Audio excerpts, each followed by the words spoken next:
Salut les Frenchies. Aujourd'hui, j'aimerais vous parler parce que j'ai eu pas mal de demandes, toujours des remontées d'informations et des demandes concernant la sécurité en Bulgarie. Donc, bon, il y a la sécurité, la sécurité.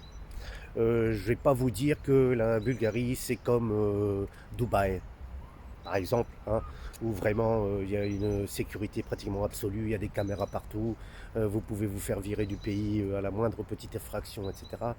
C'est pas le cas en Bulgarie.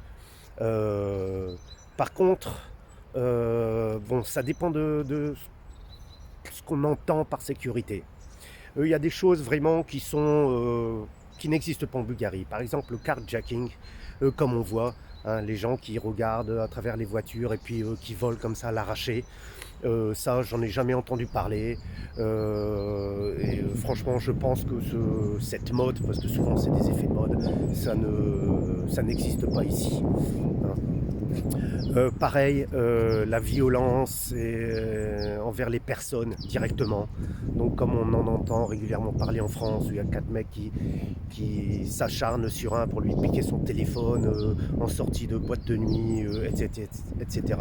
Ça, pareil, moi j'en ai jamais été le témoin et pourtant, fut une période, je suis beaucoup sorti dans les boîtes, etc., notamment à mon arrivée ici, où j'étais seul, donc il fallait que je me forge un petit peu un cercle d'amis. Franchement, j'ai jamais rencontré ce genre de choses. Les attaques au couteau, encore moins, enfin tout ce qu'on peut entendre, ça se passe pas. Je pense qu'aussi la répression judiciaire et les conséquences judiciaires sont plus importantes en Bulgarie. Maintenant, c'est mon ressenti. Je n'ai pas regardé les statistiques vraiment, hein. Donc, mais bon, comme on parle en France que c'est un sentiment général d'insécurité, bon ben moi je vous dirais qu'en Bulgarie j'ai un fort sentiment de sécurité, hein. Je me sens bien, j'ai pas peur de me balader avec mon téléphone comme ça, même le soir, même la nuit.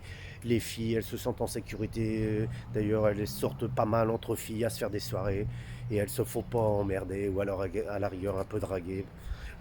Voilà quoi, où on voyait des verres, mais c'est pas du tout la même ambiance qu'en France ou qu'en Allemagne, hein, d'ailleurs, hein. Tous nos pays de l'Europe de l'Ouest, de toute façon, on est tous logés à la même enseigne.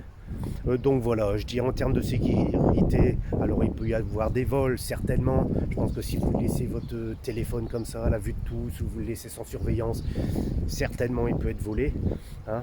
Même si, comme je vous l'ai dit dans une autre vidéo, au fitness, on laisse tous nos téléphones à un endroit. Voilà, et alors je veux pas dire que ça peut pas se produire, mais si déjà tous les gens laissent leur téléphone même sur un rack au même endroit, ça veut dire qu'ils ont quand même un sentiment de sécurité qui leur permet voilà, de faire ce genre de choses, de se permettre ce genre de choses, ce qui n'est pas le cas en France, ou en Allemagne, ou en Espagne, ou en Italie, enfin, tous ces pays. Voilà. Bon, bah, j'espère que je vous aurai donné quelques explications, plus ou moins mon ressenti, hein. Donc, si vous devez vous expatrier, surtout, c'est certainement pas le point sécuritaire qui doit vous en empêcher, parce que franchement, vous verrez, vous vous sentirez ici bien plus sûr des petites bandes de racailles, etc., qu'on peut connaître dans les villes, même moyennes en France d'ailleurs. Allez, salut les Frenchies.